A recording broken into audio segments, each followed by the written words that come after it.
Okay, so this is my circuit for the four-state finite state machine that we made that controls two traffic lights.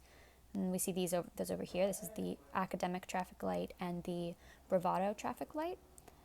So right now they're at their sort of initial state, or like their reset state. When you press this reset button here, we don't really see anything change because they're already at that initial state. But it brings them back to here, where academic is green and bravado is red.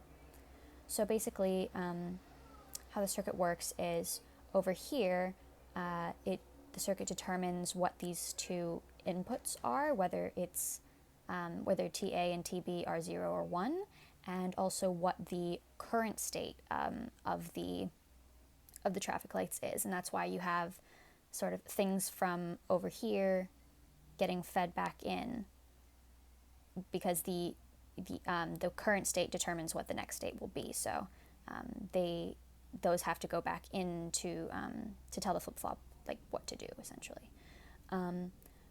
So when we have these two both at 0, we can see that the traffic lights change with the rising edge of the clock. So when we click it, they move from state 0 to state 1, and then click it again,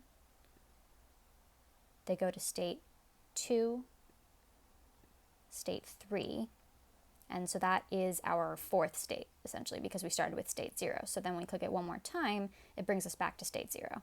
And we can also see here, if we're at state 1 and we press reset, it brings us back to that initial state of state 0.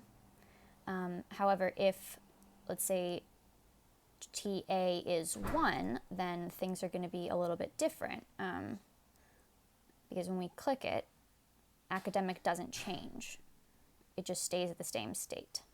Or they neither of them change. They stay at the same state.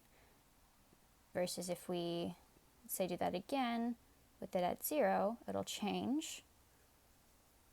Then if we have TB at 1, that changes until we get to this point, and then it doesn't change anymore, because that's what we had in the state transition diagram and table.